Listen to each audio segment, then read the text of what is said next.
వారి ఫిల్మ్ నగర్ కబుర్లలోకి వెళ్ళిపోదామా? మరి ఎవరి గురించి ముందుగా తెలుసుకుందాం అంటే యుద్ధాల్ని మాటలతోనే గెలవచ్చు అన్న యాక్టర్ గారి గురించా, రాజు గారి కోసం ఎదురు చూస్తున్నటువంటి కిరీటం సంగత, మజాగా ఎంతవరకు వచ్చింది అనేటువంటి వివరమా, లేదు అంటే శివరాత్రికి రాబోతున్నటువంటి ఒక సర్ప్రైజ్ గురించా? కదండి, అన్ని వివరాలు తెలుసుకుందాం. ఈ సంక్రాంతికి డాకు మహారాజుగా మన ముందుకొచ్చి అలరించినటువంటి మన నందమూరి బాలకృష్ణ గారి గురించి మాట్లాడితే అదే జోష్.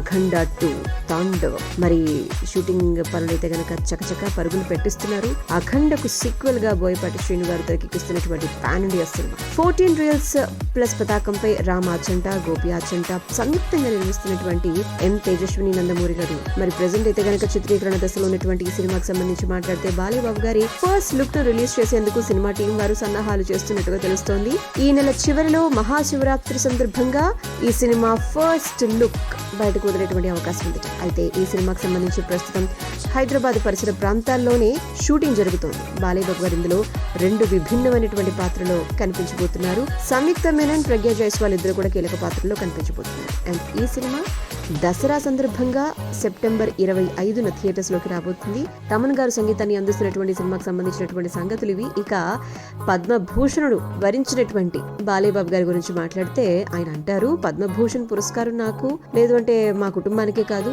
ఇది తెలుగు పరిశ్రమకు వచ్చినటువంటి గౌరవంగా భావిస్తున్నాను అని చెప్పి నందమూరి బాలకృష్ణ గారు చెప్పడం జరిగింది. పద్మభూషణ్ పురస్కారం నాకు మా కుటుంబానికే కాదు తెలుగు పరిశ్రమకు వచ్చిన గౌరవంగా భావిస్తున్నాను అని చెప్పి నందమూరి బాలకృష్ణ గారు చెప్పడం జరిగింది. అండ్ ఈ అవార్డు తనపై మరింత బాధ్యతను పెంచింది అని చెప్పి బాలయ్యబాబు గారు చెప్పారు.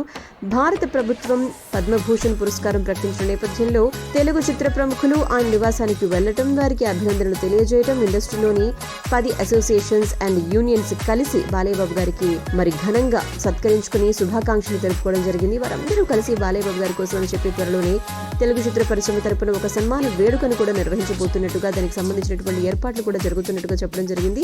అండ్ ఈ కార్యక్రమంలో Telugu film chamber of commerce అధ్యక్షులైనటువంటి భరత్ భూషణ్ గారు, కార్యదర్శి కేఎల్ దామోదర్ ప్రసాద్ గారు, నిర్మాతల మండలి యొక్క కార్యదర్శి ప్రసన్న కుమార్ గారు, మూవీ ఆర్టిస్ట్ అసోసియేషన్ ఉపాధ్యక్షుడు మాదాల రవి గారు ఇలా ఎందరూ కూడా పాల్గొనడం జరిగిందన్నమాట. ఇక మొబైల్ మసాలా వారి ఫిల్మ్ నగర్ కబుర్లలో నెక్స్ట్ మనం మాట్లాడుకోవాల్సింది ఈ మంత్ 21న రిలీజ్ కావాల్సినటువంటి సందీప్ కిషన్ గారి మజాకా సినిమా ఒక్క వారం వెనక్కి వెళ్లి 26న మన ముందుకు రాబోతుంది. సినిమా టీం వారు శుక్రవారం ఈ విషయాన్ని ప్రకటించడం జరిగిందనమాట. కొత్త రిలీజ్ డేట్ తో కూడినటువంటి పోస్టర్ ని సోషల్ మీడియా ద్వారా వారు పంచుకున్నారు. ధమాకా సక్సెస్ తర్వాత డైరెక్టర్ త్రినాథరావు నక్కిన గారి నుంచి వస్తున్నటువంటి సినిమా అనమాట.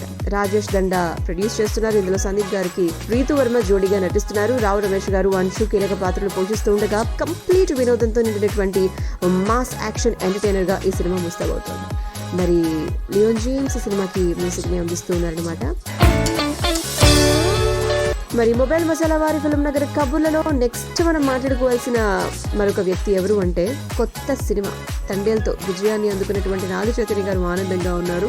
ఆ మూవీ సక్సెస్ సెలబ్రేషన్స్ తర్వాత మీడియాతో మాట్లాడుతూ చందు మొండెటి గారు తెరకెక్కించినటువంటి సినిమా, సాయి పల్లవి గారు నటించినటువంటి సినిమా, శుక్రవారం మన ముందుకు వచ్చినటువంటి సినిమా. అండ్ అల్లు అరవింద్ గారు, బన్నీ వాసు గారు సినిమాకి సంబంధించినటువంటి ఆనందోత్సవాల్లో పాల్గొనడం జరిగింది, సందడి చేయడం జరిగింది. అయితే ఈ సినిమాకి సంబంధించి విజయానికి సంబంధించి నాగ చైతన్య గారు మాట్లాడుతూ సినిమాను ఆదరించినటువంటి తెలుగు ప్రేక్షకులకు కృతజ్ఞతలు. ఉదయం నుంచి సోషల్ మీడియాలో ఎన్నో మెసేజ్లు, ఫోన్ కాల్స్ వచ్చాయి. చాలా ఆనందంగా ఉంది. ఎంత పాజిటివిటీ చూసి చాలా కాలం అయింది, నేను మిస్ అయింది మళ్ళీ తిరిగి వచ్చింది. మార్నింగ్ నుంచి మరి హిట్ టాక్తో సినిమా ప్రదర్శితం అవుతోంది. ఫ్యామిలీ ఆడియన్స్ ఇంకా ఎక్కువ మంది థియేటర్స్కు వెళ్ళి సినిమాని చూడాలని చెప్పి కోరుకుంటున్నాను. వారికి నచ్చే అంశాలు ఈ సినిమాలో చాలా ఉన్నాయి. వాళ్ళు చూస్తే గనక ఈ సినిమాకి మరింత మంచి పేరు వస్తుందని చెప్పి నమ్ముతున్నాను. నా నటనకు వచ్చేటువంటి ప్రశంసల్లో సగం మా సంగీత దర్శకులు దేవిశ్రీ ప్రసాద్ గారికి దక్కుతాయి. ఆయన అంత బాగా బ్యాక్గ్రౌండ్ మ్యూజిక్ అందించడం జరిగింది. బుజ్జితల్లి పాట మరో వర్షన్ ఇవ్వడం వల్ల క్లైమాక్స్ అసలు మరో స్థాయికి వెళ్ళిపోయింది. నన్ను నమ్మి ఈ సినిమా అవకాశం ఇచ్చినటువంటి మరి దర్శకులు, నిర్మాతలకు నా ధన్యవాదాలు తెలియజేస్తున్నాను అని చెప్పి నాగ చైతన్య గారు చెప్పడం జరిగింది. సో పండగ అయితే స్టార్ట్ అయిపోయిందని చెప్పి అల్లు అరవింద్ గారు చెప్పేశారు. సెలబ్రేషన్ కు సాయి పల్లవి గారు హాజరు కాకపోవడంతో మిస్ అవుతున్నామని చెప్పారు. ఇకపై రెమ్యునరేషన్ పెంచుతావా అంటూ దేవిశ్రీ ప్రసాద్ గారిని అడ్డుపట్టించడం జరిగింది. సినిమా విజయానికి సంబంధించినటువంటి సంగతులు మనం మాట్లాడుకోవాలి. ఏ సన్నివేశాలకు థియేటర్స్ లో ప్రేక్షకుల నుంచి ఎలాంటి స్పందన వస్తుందా అని చెప్పి సినిమా నిర్మాణ దశలో వారు ముందుగానే ఊహించి ఉన్నారు. ఇప్పుడు అంతకు మించినటువంటి రెస్పాన్స్ రావడం చూసి చాలా ఆనందంగా ఉన్నారు టీం అందరూ కూడా.